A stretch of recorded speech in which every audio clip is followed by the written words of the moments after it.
ഈ തെരച്ചിലും മറ്റും അവിടെ വളരെ സജീവമായി പോകുന്നതിനിടയിലാണ് വീണ്ടും സൂചിപ്പാറയുടെ താഴ്വാരത്ത് രക്ഷാപ്രവർത്തകർ കുടുങ്ങിയതുമായി ബന്ധപ്പെട്ട പ്രശ്നം രൂപപ്പെട്ടത്. അവരെ രക്ഷിക്കാനുള്ള നടപടികൾ പുരോഗമിക്കുന്നു എന്നുള്ളതാണ് വരുന്ന ഏറ്റവും പുതിയ വിവരം. എയർലിഫ്റ്റ് സംവിധാനം വഴിയായിരിക്കും ഇവരെ രക്ഷിക്കുക, ഇവരെ സുരക്ഷിത സ്ഥാനത്തേക്ക് മാറ്റുക എന്നുള്ളതാണ്. വി കുട്ടനാണ് വിശദാംശങ്ങളുമായി ചേരുന്നത്. കുട്ടൻ, കഴിഞ്ഞ ദിവസവും ഇങ്ങനെ സംഭവിച്ചിരുന്നു. സൂചിപ്പാറയുടെ താഴ്വാരത്ത് രക്ഷാപ്രവർത്തകർ കുടുങ്ങിപ്പോയ സംഭവം. ഈ സംഭവം ഇതെപ്പോഴായിരുന്നു? ഇതുമായി ബന്ധപ്പെട്ട രക്ഷാപ്രവർത്തനം എവിടം വരെ എത്തി? ഇന്നലെ വൈകിട്ടോടുകൂടിയായിരുന്നു 18-അംഗ രക്ഷാസംഘം ഈ മേഖലയിൽ കുടുങ്ങിയത്. താഴെ ഈ സൂചിപ്പാറയുടെ താഴെ കുറെ ദൂരെയാണ്, എന്നാൽ ഒരു 10-15 കിലോമീറ്റർ താഴ്ചയിലാണ് അവരിപ്പോൾ ഉള്ളത്. അവിടെ തെരച്ചിലിന് വേണ്ടി പോയതായിരുന്നു. ആ തെരച്ചിലൊരു മൃതദേഹം കൂടി കിട്ടിയെന്നാണ് നമുക്ക് ലഭ്യമാകുന്ന വിവരം. അവർ ഇന്നലെ രാത്രി മുഴുവൻ അവിടെ കുടുങ്ങിക്കിടക്കായിരുന്നു. പക്ഷെ മറ്റു പ്രശ്നങ്ങളൊന്നുമില്ല. അവർ ഫോണിൽ അധികൃതരുമായി ബന്ധപ്പെടുന്നുണ്ടായിരുന്നു. രാത്രി എന്തായാലും അവരെ രക്ഷിച്ച് ഇവിടേക്ക് കൊണ്ടുവരാനുള്ള ഒരു സംവിധാനം കാലാവസ്ഥ ഉൾപ്പെടെ ദുഷ്കരമായിരുന്നു. അവിടെ ഇന്ന് പുലർച്ചെ മുതൽ തന്നെ NDRFന്റെ 6-അംഗ സംഘം, അതോടൊപ്പം തന്നെ ഫയർഫോഴ്സ്, ഫോറസ്റ്റ് ഉൾപ്പെടെയുള്ള സംഘം അവിടേക്ക് തിരിച്ചിട്ടുണ്ട്. അതോടൊപ്പം തന്നെ ഹെലികോപ്റ്റർ, അതായത് എയർ ലിഫ്റ്റിംഗ് ചെയ്യാനാണ് ആദ്യം ആലോചിച്ചത്. അപ്പൊ ഹെലികോപ്റ്റർ 2-3 തവണ അതുവഴി പറഞ്ഞ് ലൊക്കേഷൻ നോക്കിയെങ്കിലും അവിടെ അവർക്ക് ലൊക്കേഷൻ കിട്ടാത്തൊരു സാഹചര്യമുണ്ട്. അതുകൊണ്ട് ഹെലികോപ്റ്റർ തിരിച്ചു വന്നിരിക്കുകയാണ്. പക്ഷെ ഇപ്പോൾ ഈ ഫയർഫോഴ്സിന്റെയും NDRFന്റെയും ഫോറസ്റ്റിന്റെയും സംഘം ഏതാണ്ട് ഈ കുടുങ്ങിയവരുടെ അടുത്തുനിന്ന് 400 മീറ്റർ ഇപ്പുറത്ത് എത്തിയെന്നുള്ളതാണ് ലഭ്യമാവുന്ന വിവരം. അവിടെ മറ്റു സിഗ്നലുകളൊന്നും ഇപ്പോൾ ലഭിക്കുന്നില്ല. പക്ഷേ ഈ 400 മീറ്ററിന് എത്താൻ ഒരുപക്ഷെ 1 മണിക്കൂറെങ്കിലും അടുത്തേക്ക് എത്താൻ സമയമെടുക്കും, താമസമെടുക്കും. പക്ഷെ എല്ലാവിധ സജ്ജീകരണങ്ങളോടും കൂടിയാണ് ഈ സംഘം താഴേക്ക് തിരിച്ചിരിക്കുന്നത്.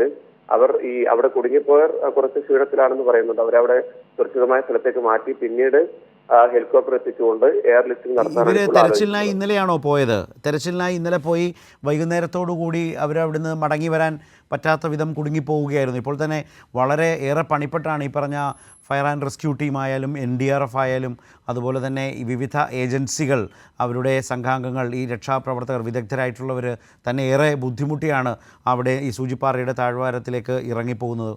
വലിയ പാറക്കെട്ടുകളുണ്ട്, വലിയ കുത്തനെയുള്ള ഇറക്കമാണ്. അങ്ങനെ ഒരുപാട് സമയമെടുത്താണ്, വളരെ ശ്രദ്ധയോടെയാണ് അവരും പോയിക്കൊണ്ടിരിക്കുന്നത്. അവിടെ നിന്ന് ഇവരെ എയർലിഫ്റ്റ് ചെയ്യാനാണോ ഉദ്ദേശിക്കുന്നത്? നമുക്ക് ആ ദൃശ്യങ്ങൾ തന്നെ കാണാൻ വേണ്ടി സാധിക്കും. വളരെ ദുർഘടകരമായ വഴിയാണ്. അതോടൊപ്പം തന്നെ വനമാണ്, കൃത്യമായ റൂട്ട് ഇല്ല. ഇവിടെ എന്താണ് മുന്നോട്ട് ഉള്ളതെന്ന് പോലും അറിയാൻ പറ്റാത്തൊരു സാഹചര്യത്തിലാണ്, അതീവ ദുഷ്കരമായ ഒരു സാഹചര്യത്തിലാണ് ഈ സംഘാംഗങ്ങൾ താഴേക്ക് ഇറങ്ങുന്നത്. അതിന്റെ ദൃശ്യങ്ങൾ ഉൾപ്പെടെ നമ്മൾ നൽകുന്നുണ്ട്. അപ്പോൾ ഇനിയും ഞാൻ പറഞ്ഞതുപോലെ ഏതാണ്ട് ഇവർ നൽകിയ വിവരങ്ങൾ അനുസരിച്ച് ഒരു 400 മീറ്റർ ഇപ്പുറത്തുണ്ട്. അപ്പോൾ അത് പറഞ്ഞിട്ട് ഇപ്പോൾ 1/2 മണിക്കൂറായി. അപ്പോൾ ഒരു 300 മീറ്റർ മുന്നോട്ട് പോയി 300 മീറ്റർ കൂടി ബാക്കി ഉണ്ടാവുള്ളൂ എന്ന് നമുക്ക് പ്രതീക്ഷിക്കാം. അപ്പൊ അവിടെ എത്തിയതിനു ശേഷം അവരെ ഈ കുടുങ്ങിപ്പോയവർക്ക് വേണ്ട പ്രാഥമിക കാര്യങ്ങളൊക്കെ നൽകിയതിനു ശേഷം, പ്രാഥമിക ശുശ്രൂഷയൊക്കെ നൽകിയതിനു ശേഷം ഹെലികോപ്റ്ററിനെ എത്തിച്ചുകൊണ്ട് അവിടെ ഒരു സിഗ്നൽ എത്തിച്ച് ഹെലികോപ്റ്ററിനെ അവിടേക്ക് കൊണ്ടുവന്ന് ഇവരെ എയർലിഫ്റ്റിംഗ് വഴി തിരിച്ച് സുരക്ഷിത കേന്ദ്രത്തിലേക്ക് എത്തിക്കാമെന്നാണ് കരുതുന്നത്. പക്ഷെ ഇപ്പോൾ ആദ്യം അവരെ കണ്ടെത്തി അവിടെ തന്നെ ഉള്ള ഒരു കേന്ദ്രത്തിലേക്ക് മാറ്റാനാണ് ഇപ്പോൾ ആലോചിക്കുന്നത്. കുട്ടനാണ് ഈ വിശദാംശങ്ങൾ നൽകിയത്. കൂടുതൽ വിവരങ്ങൾ ഇനിയും വരേണ്ടതായിട്ടുണ്ട്. ആ നിലയിൽ വലിയ അതിസാഹസികമായി തന്നെയാണ് ഇപ്പോൾ ഈ സൂചിപ്പാറയുടെ താഴ്വാരത്ത് കുടുങ്ങിപ്പോയ രക്ഷാപ്രവർത്തകരെ രക്ഷിക്കാനുള്ള അഗ്നിശമന സേന, ഫയർ ആൻഡ് റെസ്ക്യൂ ടീമൊക്കെ അവിടേക്ക്, NDRFും അതിൻ്റെയൊക്കെ വിദഗ്ധരായിട്ടുള്ള രക്ഷാപ്രവർത്തകർ അവിടേക്ക് പോയിക്കൊണ്ടിരിക്കുകയാണ്.